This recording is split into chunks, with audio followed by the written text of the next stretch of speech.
البيتكوين أم الذهب؟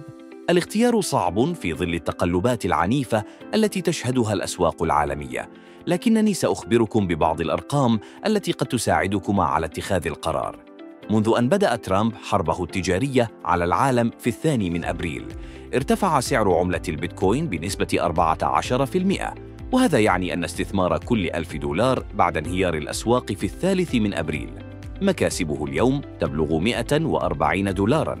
في المقابل ارتفعت أسعار أونصة الذهب بنسبة 5%، وهذا يعني أن استثمار $1000 في الذهب في 3 أبريل أرباحها اليوم تبلغ $50 فقط.